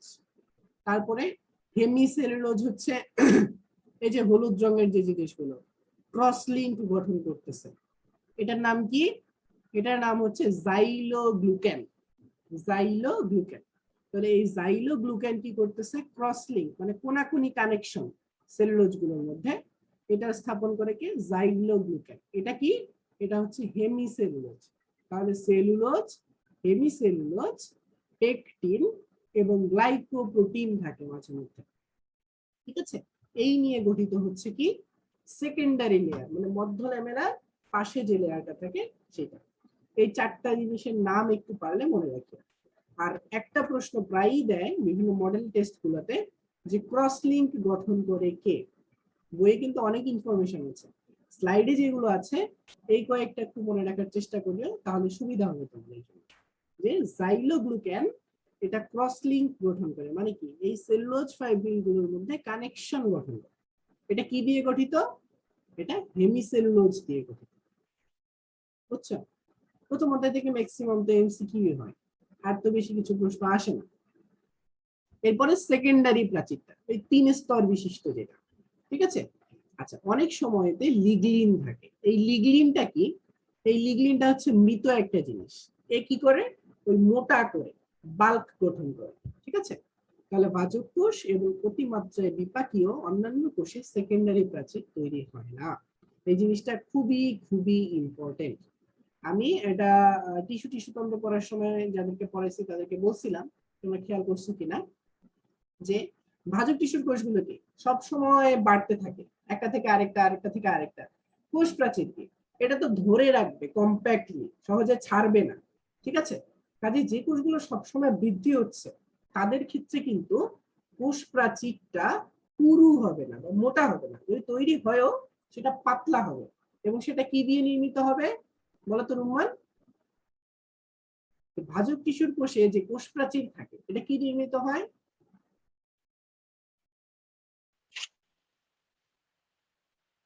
ভুলে গেছি ভাইয়া। সেলুলোজ। সেলুলোজ হ্যাঁ, সেলুলোজ। ঠিক আছে? আর এই যে সেকেন্ডারি প্রাচীর অন্যান্য ক্ষেত্রে যারা তাদের ওই সেলুলোজের উপরে হেমিসেলুলোজ, লিগলিন, পেকটিন, কাইটিন সব হয়ে মোটা হয়ে যায়, কিন্তু এই জিনিসটা ভাজক টিস্যুর কোষের ক্ষেত্রে হয় না। ভাজক টিস্যুর কোষে শুধুমাত্র সেলুলোজ নির্মিত পাতলা কোষ প্রাচীর থাকে, ঠিক আছে? আচ্ছা, তাহলে তো হয়ে গেল পিট এরিয়া কি, এটাও আমি বলছি। তাহলে কোষ প্রাচীর কি নিয়ে গঠিত? একটা মধ্য ল্যামেলা, প্রাইমারি প্রাচীর আর সেকেন্ডারি প্রাচীর। সেকেন্ডারিটা 3 স্তর বিশিষ্ট। এই যে মধ্য ল্যামেলা যেটা, এটা কি কি দিয়ে গঠিত হয়? কি কি দিয়ে গঠিত হয় বললাম? এই যে এখানে দেখো, ফ্রাগমোপ্লাস্ট নামক পেকটোস কণা আর পেকটিন জাতীয় ভেসিকল, ঠিক আছে? এটা পেকটোস কণা মনে রাখো, তাহলে এই যে প প দিয়ে মনে রাখা যাবে, পেকটোস। তাহলে ফ্রাগমোপ্লাস্ট নামক পেকটোস কণা আর পেকটিন জাতীয় ভেসিকল, এটা দিয়ে গঠিত হয় মধ্য ল্যামেলা। প্রাইমারি প্রাচীর কি কি দিয়ে গঠিত হয়? সেলুলোজ, হেমিসেলুলোজ, তারপরে পেকটিন আর গ্লাইকোপ্রোটিন। আর এই যে হেমিসেলুলোজ, এটার নাম হচ্ছে জাইলোগ্লুকেন, এরা কি করে? ক্রস লিঙ্ক গঠন করে। তারপরে সেকেন্ডারি প্রাচীর, সেকেন্ডারি প্রাচীর লিগলিন অনেক সময় এখানে থাকে, এটার জন্য এটা পুরু হয়, কিন্তু ভাজক টিস্যুর কোষে শুধুমাত্র সেলুলোজ দিয়ে এই জিনিসটা গঠিত হয়। পিট পেয়ার কি বা পিট এরিয়া কি? যে জায়গায় এই যে কোষ প্রাচীর গুলো মুখোমুখি হয়ে থাকে, তাদের মাঝখানে একটা গ্যাপ থাকে, এটাকে বলা হচ্ছে পিট এরিয়া। হ্যাঁ, এখানে শুধুমাত্র মধ্য ল্যামেলা থাকে। আর এই যে ফুটাগুলো দিয়ে কোষগুলো পাশাপাশি কোষের মধ্যে যোগাযোগ রক্ষা করে, তাদের নাম হচ্ছে প্লাজমা ডেজমা। এগুলো কিরকম? আণুবীক্ষণিক। শেষ। তাহলে কোষ প্রাচীরের এই যে 3টা উপাদান, মধ্যপর্দা, প্রাথমিক প্রাচীর, সেকেন্ডারি প্রাচীর, এগুলো এখানে তোমরা ব্রিফলি দেখতে পারো সবগুলো। হ্যাঁ, এটা স্ক্রিনশট দিয়ে নাও, নিজেরা দেখে দেখো। এই যে প্রাথমিক কোষ প্রাচীর প্রধানত সেলুলোজ নির্মিত, আর সেকেন্ডারিটা সেলুলোজ, পেকটিন, লিগলিন, সুবেরিন এগুলো নির্মিত। কোষ প্রাচীরের রাসায়নিক গঠনটা কি দেখি। সবগুলো উপাদানের নামই আমাদের মুখস্থ আছে, সেলুলোজ, হেমিসেলুলোজ, পেকটিন আর গ্লাইকোপ্রোটিন। ওই যে 4টা উপাদান ওখানে যে দেখলাম, তো এগুলো কোনটা কত পার্সেন্ট থাকে সেটা একটু মনে রাখতে হবে। খুবই সহজ, সেলুলোজ 40%, তাহলে সেলুলোজের অর্ধেক। হেমি মানে কি? হেমি মানে কি? হেমি মানে হচ্ছে হাফ বা অর্ধেক, ঠিক আছে? তাহলে হেমি সেলুলোজ থাকবে 40-এর অর্ধেক, তাহলে কত থাকবে? 20, ঠিক আছে? পেকটিন থাকবে 10 আর গ্লাইকোপ্রোটিন থাকবে হচ্ছে, সরি, পেকটিন থাকবে 30 আর গ্লাইকোপ্রোটিন থাকবে 10, ঠিক আছে? তাহলে তোমরা এভাবে মনে রাখবে 40, 20, 30, 10। হ্যাঁ, এখানে জাস্ট সেলুলোজ, তার মধ্যে হেমিসেলুলোজ, বাকি 40, তার মধ্যে 30 হচ্ছে পেকটিন আর 10 হচ্ছে গ্লাইকোপ্রোটিন। হ্যাঁ, এখন দেখো সেলুলোজ কোষ প্রাচীরের প্রধান উপাদান হচ্ছে সেলুলোজ। সেলুলোজ ছাড়াও কোষ প্রাচীরে যে সকল কার্বোহাইড্রেট থাকে তাদের নাম কি? হেমিসেলুলোজ এবং পেকটিন। পেকটিন কি? পেকটিন হচ্ছে এক প্রকারের কার্বোহাইড্রেট জাতীয় পদার্থ, হ্যাঁ, যেটা মেইনলি 3 রকমের হয়। এটা হচ্ছে প্রোপেকটিন, পেকটিন আর পেকটিক অ্যাসিড। তাহলে পেকটিন কি কি নিয়ে গঠিত? এটা মাঝে মধ্যে দেয়, খুব বেশি দেয় না। প্রোপেকটিন, পেকটিন আর পেকটিক অ্যাসিড। পেকটিক অ্যাসিড দেখলাম, পেকটিক অ্যাসিড বেশি থাকলে কি হয়? একটু এটার মধ্যে তারল্য আসে, হ্যাঁ, একটু তোমার নরম হয়, ঠিক আছে? আচ্ছা, আর কোষ প্রাচীরে যেসব হেমিসেলুলোজ থাকে তাদের মধ্যে জাইলেন, গ্লুকেন, গ্যালাক্টেন এগুলো উল্লেখযোগ্য। এগুলো মনে না রাখতে পারলেও আপাতত মনে রাখবে পেকটিনের 3টা নাম, প্রোপেকটিন, পেকটিন, পেকটিক অ্যাসিড। আর রাসায়নিক উপাদানের মধ্যে 40% সেলুলোজ, তার অর্ধেক হচ্ছে হেমিসেলুলোজ, 30 হচ্ছে পেকটিন, 10 হচ্ছে গ্লাইকোপ্রোটিন। আচ্ছা, এইটাই আজকে আমাদের লাস্ট টপিক। এই জিনিসটা খুবই খুবই ইম্পর্টেন্ট এবং এটা মনে রাখতেই হবে। হ্যাঁ, এটা হচ্ছে এই যে কোষ প্রাচীরটা, এটা কিভাবে গঠিত হয়। আমরা জানি কোষ প্রাচীর হচ্ছে অনেক মোটা, তার মানে এটা কি? পলিমার একক, অনেক কিছু নিয়ে গঠিত হচ্ছে, ঠিক আছে? মানে এই পলিমারটা গঠন করে কে? গ্লুকোজ, ঠিক আছে? কারণ সেলুলোজ কি? বিটা ডি গ্লুকোজের পলিমার। তাহলে এই যে 3000 গ্লুকোজ মনোমার, এরা একত্রিত হয়ে গঠন করে একটা সেলুলোজ পলিমার, ঠিক আছে? সেলুলোজ হচ্ছে বিটা ডি গ্লুকোজের পলিমার। তাহলে সেলুলোজ তৈরি হইলো কত নিয়ে? 3000 নিয়ে। এরকম 1000 থেকে 3000 সেলুলোজ অণু, এই যে সেলুলোজ অণু যে গঠন হলো, এইরকম আবার 1000 থেকে 3000 সেলুলোজ অণু মিলে গঠিত হচ্ছে কি একটা সেলুলোজ চেইন। তাহলে সবার আগে এরকম একটা সেলুলোজ তৈরি হবে, এখানে কতগুলো থাকবে? 3000 গ্লুকোজ। এরকম আবার 3000, 1000 থেকে 3000 সেলুলোজ অণু নিয়ে গঠিত হবে একটা সেলুলোজ চেইন। এরকম 100টা সেলুলোজ চেইন নিয়ে আবার গঠিত হবে কি একটা ক্রিস্টালাইন মাইসেলি। একটা ক্রিস্টালাইন মাইসেলি 100টা সেলুলোজ চেইন নিয়ে। তারপরে এরকম এই 100টা চেইন নিয়ে যে ক্রিস্টালাইন মাইসেলি গঠিত হলো, এরকম আবার 20টা মাইসেলি মিলে গঠিত হবে একটা মাইক্রোফাইব্রিল, মানে চিকন সুতার মতো একটা মাইক্রোফাইব্রিল। তাহলে চিন্তা করো, এই যে চিকন মাইক্রোফাইব্রিল এর মধ্যে কি কি আছে? হ্যাঁ, এর মধ্যে আছে 20টা মাইসেলি, ঠিক আছে? এই প্রত্যেকটা মাইসেলির মধ্যে আবার আছে কি 100টা সেলুলোজ চেইন। 100টা সেলুলোজ চেইনের প্রত্যেকটার মধ্যে আবার আছে 1000 থেকে 3000 সেলুলোজ অণু। সেই সেলুলোজ অণু প্রত্যেকটা আবার গঠিত হয়েছে 3000 গ্লুকোজ দিয়ে। তার মানে কত ভারী একটা একক। তারপরে দেখো এরকম মাইক্রোফাইব্রিল সূক্ষ্ম সুতা, এরা কি করবে? মোটা সুতা গঠন করবে। হ্যাঁ, তখন এদেরকে বলা হবে ম্যাক্রোফাইব্রিল। 250টা মাইক্রোফাইব্রিল মিলে গঠিত হবে একটা ম্যাক্রোফাইব্রিল। অনেকগুলো আবার এরকম মোটা সুতা যখন গঠিত হবে, এরকম অনেকগুলো মাইক্রোফাইব্রিল মিলে গঠিত হলো একটা ম্যাক্রোফাইব্রিল। এরকম অনেকগুলো ম্যাক্রোফাইব্রিল মিলে আবার গঠিত হবে ফাইনালি একটা ফাইবার, এই যে মোটা ফাইবার সুতার মতো। হ্যাঁ, এইরকম ফাইবার মিলে গঠিত হবে কোষপ্রাচীরটা। বুঝছো? তাহলে তোমরা কি করবা, কিভাবে মনে রাখবা, জাস্ট সেটা একটু বলতেছি। এইভাবে মনে রাখবা, গ্লুকোজ, তারপরে গ্লুকোজ থেকে হচ্ছে সেলুলোজ অণু, সেলুলোজ চেইন, তারপরে হচ্ছে ক্রিস্টালাইন মাইসেলি, মাইসেলি থেকে হচ্ছে মাইক্রোফাইব্রিল, তারপরে ম্যাক্রোফাইব্রিল, তারপরে ফাইবার। তাহলে গ্লুকোজ, সেলুলোজ অণু, cellulose chain, crystalline micelle, microfibril, macrofibril, fibre. Fibre, এটা ফাইবার মানে হচ্ছে তন্তু। মানে এই কয়েকটা এককের নাম, শুরুতে জাস্ট এককের নামটা করে মনে রাখবে যে কোনটা থেকে কি হলো। আর মাইসেলির ব্যাস, মাইক্রোফাইব্রিলের ব্যাস ইজি। কেন ইজি? মাইসেলির ব্যাস হচ্ছে 100 অ্যাংস্ট্রম, এটা 100টা সেলুলোজ অণু নিয়ে গঠিত হয়। তাহলে মাইক্রোফাইব্রিল গঠিত হয় 2000 সেলুলোজ অণু নিয়ে। ঠিক আছে? তাহলে দেখো এটা 100টা, আবার এই যে 20টা মাইসেলি নিয়ে গঠিত হয় একটা মাইক্রোফাইব্রিল। তার মানে 100কে যদি আমরা 20 দিয়ে গুণ দেই তাহলেই হচ্ছে 2000 সেলুলোজ অণু পাওয়া যায়।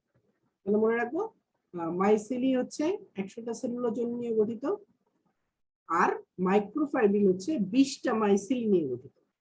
যদি এটা যদি 100টা হয় তাহলে এটা 20 দিয়ে গুণ করলে 200টা সেলুলোজ অণু নিয়ে গঠিত। ওকে, এতটুকুই পড়ো আজকে। এই অধ্যায়টা খুব ধীরে সুস্থে পড়তে হবে, বুঝছো? ভাইয়া এই যে কোষ প্রাচীর এককগুলা, এগুলা তো আমাদের বইয়ে নাই ভাইয়া। আছে, বইয়ে সব আছে। আমিন হাসান স্যারের বইয়ে নাই এমন কিছু নাই। আমাদের বইয়ে তো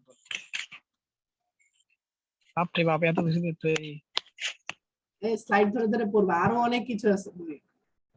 সবার আগে দেখো আমি একবার শুরু থেকে শেষ পর্যন্ত ব্রিফ করে দেই, তাহলে কি কি পড়ছি এতক্ষণ মনে হবে। সবার আগে হচ্ছে কোষের সংজ্ঞা, যেটা দিয়েছে লোই এবং সিকেভিচ। তারা 3টা কথা বলছে, একটা হচ্ছে অর্ধবেদ্য ঝিল্লি দিয়ে আবৃত, জীবজীব ক্রিয়াকলাপের একক এবং অন্য সজীব মাধ্যম ছাড়া আত্মপ্রজননে সক্ষম। এটাই হচ্ছে কোষের বৈশিষ্ট্য এবং কোষের সংজ্ঞা। 4টা বৈশিষ্ট্য: গঠনগত, কার্যগত, অর্ধবেদ্য ঝিল্লি, আর হচ্ছে অন্য সজীব মাধ্যম ছাড়া আত্মপ্রজননে সক্ষম। ওকে, তারপরে বৈষম্যবেদ্য ঝিল্লি, জীবের একক, এগুলো আমরা দেখছি। হ্যাঁ, এগুলো আর লাগবে না। এই যে 4টা বৈশিষ্ট্য এখানে দেওয়া আছে, এটা এমসিকিউ এর জন্য ইম্পর্টেন্ট। আবিষ্কারক কোষের রবার্ট হুক, তিনি কি দেখেছিলেন? তিনি দেখেছিলেন হচ্ছে কুঠুরি, হ্যাঁ, ছোট ছোট কুঠুরি। তারপরে তাকে এই জন্য বলা হয় সাইটোলজি বা কোষবিদ্যার জন্য। এরপরে লিউয়েনহুক কি করেন? সজীব কোষ দেখেন, এই জন্য লিউয়েনহুককে বলা হয় অণুজীব বিজ্ঞানের জন্য। কেন? কারণ তিনি কোষের সজীব জিনিস দেখতে পারছেন, তিনি অণুবীক্ষণ যন্ত্র বা মাইক্রোস্কোপের উন্নতি সাধন করেন এবং আণুবীক্ষণিক জিনিসগুলো ভালোভাবে পর্যবেক্ষণ করেন। কি কি আণুবীক্ষণিক জীব? ব্যাকটেরিয়া, প্রোটোজোয়া, শৈবাল। ঠিক আছে, এই জন্য তাকে অণুজীব বিজ্ঞানের জন্য বলা হয়। আর আধুনিক কোষবিদ্যার জন্য বলা হয় হচ্ছে কার্ল পি সেশনকে। আচ্ছা, এর পরের স্লাইডে দেখো কি আছে, কোষের মতবাদ। কোষের মতবাদ কে দেয়? শুধু এটা আমি বলছি, কে দেয়? তিনজন, SSV, সোয়ান, স্লাইডের, বার্জ। আচ্ছা, সব থেকে বড় প্রাণী কোষ হচ্ছে উটপাখির ডিম। সব থেকে ছোট হচ্ছে PPLO, প্লুরো নিউমোনিয়া লাইক অর্গানিজম। মানবদেহে সব থেকে লম্বা কোষ হচ্ছে মোটর নিউরন, যেটা হচ্ছে এই যে স্পাইনাল কর্ড থেকে পায়ের পাতা পর্যন্ত বিস্তৃত। সব থেকে বড় উদ্ভিদ কোষ হচ্ছে অ্যাসিটাবুলারিয়া নামক একটা শৈবাল। নিউক্লিয়াসের উপর ভিত্তি করে আমরা কোষকে দুই ভাগে ভাগ করি, একটা হচ্ছে প্রো আর একটা হচ্ছে ইউ। ইউ মানে হচ্ছে গুড বা ভালো, ক্যারিয়ন মানে নিউক্লিয়াস। তাহলে ইউক্যারিওটিক কারা? যাদের নিউক্লিয়াসটা সুগঠিত, সুন্দরভাবে গঠিত।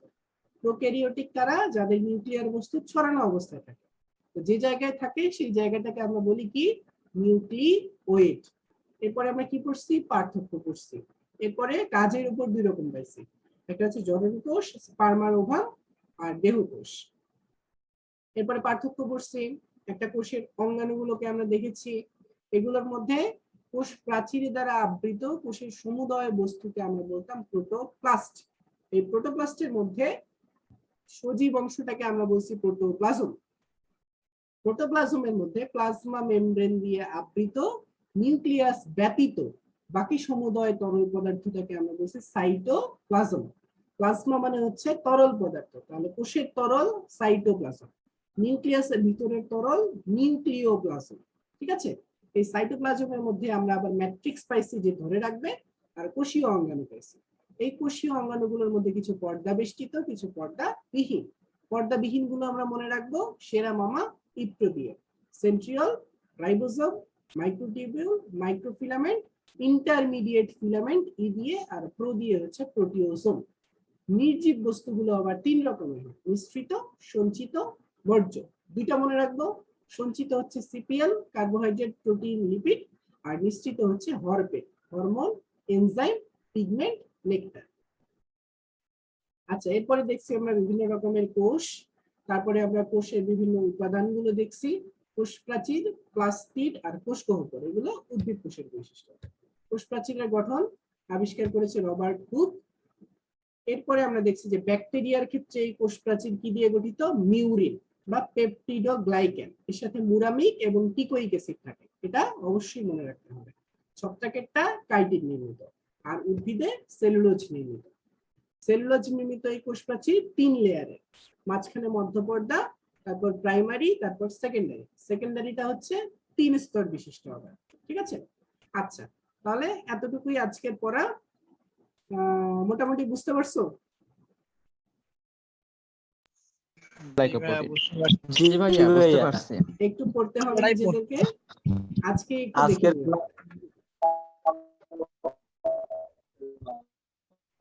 আমি কিছু বুঝতে পারি নাই, মিটিং এখনই শেষ হবে। ভালো থাকবে সবাই। হ্যাঁ, আর কোনো কোশ্চেন? আসসালামু আলাইকুম ভাইয়া, ভালো থাকবেন। ওকে, ওয়ালাইকুম আসসালাম। আসসালামু আলাইকুম।